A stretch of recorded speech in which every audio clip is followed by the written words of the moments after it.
নমস্কার, আপনারা সবাই কেমন আছেন? আশা করছি আপনারা সবাই ভালো আছেন। তো আজকে আমরা বানাবো ওল কচু দিয়ে চিংড়ি মাছের রসা। তো ওল চিংড়ির রসা কীভাবে বানাচ্ছি চলুন দেখে নিই। তার জন্য কড়াইতে আমি অল্প করে তেল দিয়ে দিলাম। দিয়ে এখানে দেখুন আমি চিংড়ি মাছটা বেছে নুন হলুদ মাখিয়ে রেখেছি, সেটা আমি এবার ভেজে নেব।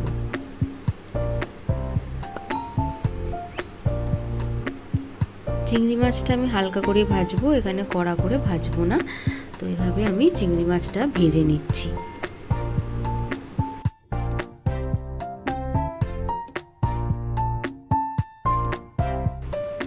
এই চিংড়ি মাছ ভাজা দিয়েও কিন্তু গরম গরম ভাত খেতে খুব ভালো লাগে, আর কিছু লাগে না সাথে। তো দেখুন আমার মাছটা ভাজা হয়ে এসেছে। এবার এখানে আমি দেখুন ওল কচুটা এরকম ছোট ছোট করে কেটে রেখেছি। ঠিক এরকম ছোট ছোট চৌকো করে আমি ওল কচুটা কেটে রেখেছি। আর এখানে আদা, জিরে, ধনে আর কাঁচা লঙ্কা একসাথে আমি বেটে রেখেছি। দেখুন মাছগুলো ভাজা হয়ে গেছে। এবার আমি কড়াই থেকে মাছগুলো তুলে নেব। মাছগুলো আমি তুলে নিয়েছি। এবার কড়াইয়ের মধ্যে আমি দিয়ে দিলাম তেল। তেলটা গরম হলে দিয়ে দিচ্ছি ফোড়ন। ফোড়নের মধ্যে জিরে, শুকনো লঙ্কা আর তেজপাতা ফোড়ন দিয়েছি। তো ভালো করে ফোড়নটা একটু ভেজে নেব। এখন যে বাটা মশলাটা বানিয়ে রেখেছিলাম জিরে, ধনে, কাঁচা লঙ্কা আর আদা, সেই বাটাটা আমি দিয়ে দিচ্ছি। আর এখন অল্প করে লবণ দিয়ে দিলাম, আর দিয়ে দিচ্ছি হলুদ।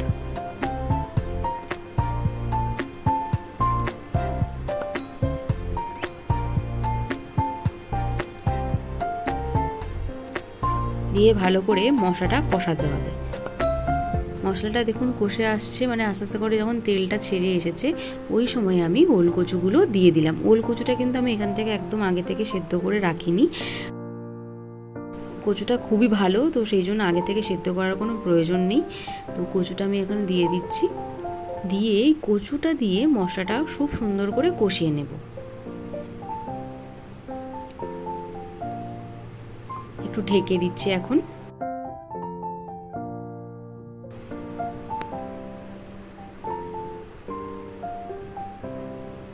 দেখেছেন কীভাবে তেলটা ছেড়েছে? তো ভালো মতন কিন্তু কষে গেছে। এই সময় আমি ভাজা চিংড়ি মাছগুলো দিয়ে দিলাম। দিয়ে আবার কিছুক্ষণ নাড়িয়ে নেব।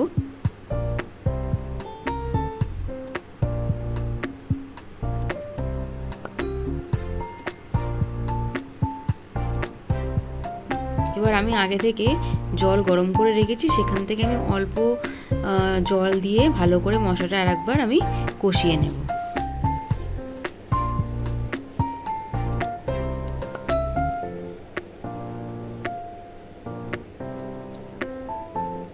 দেখুন আগের জলটা পুরো শুকিয়ে গেছে। এবার যে আমি জলটা পুরোটা গরম করে রেখেছিলাম সেই জলটা আমি দিয়ে দিচ্ছি ঝোলের পরিমাণ মতো।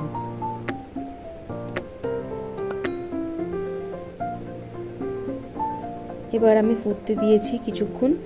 এখন আমি দিয়ে দেব গরম মশলা গুঁড়ো। এখন কিছুটা গরম মশলা দিয়ে দিলাম।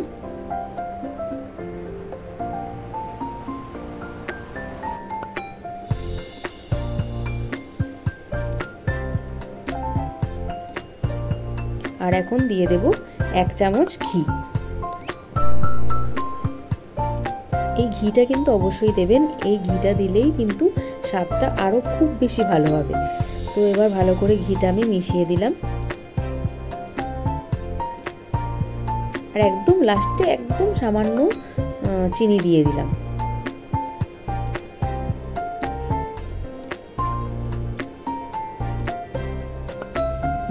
ব্যাস কিছুক্ষণ ফুটিয়ে নিলেই রেডি ওল কচু দিয়ে চিংড়ির রসা। তো একদম চটজলদিভাবেই কিন্তু বানানো হয়ে যাবে, কোনো ঝামেলা নেই বানাতে। তো আপনারা বাড়িতে বানাবেন এভাবে। আর দেখে কি মনে হচ্ছে? ভালো হয়েছে নিশ্চয়ই না? খেতেও কিন্তু সেরকম ভালোই হয়েছে। যেমন দেখতে সুন্দর হয়েছে, স্বাদও কিন্তু সেরকমই সুন্দর হয়েছে। তো আপনারা অবশ্যই এভাবে একবার বাড়িতে বানিয়ে দেখুন।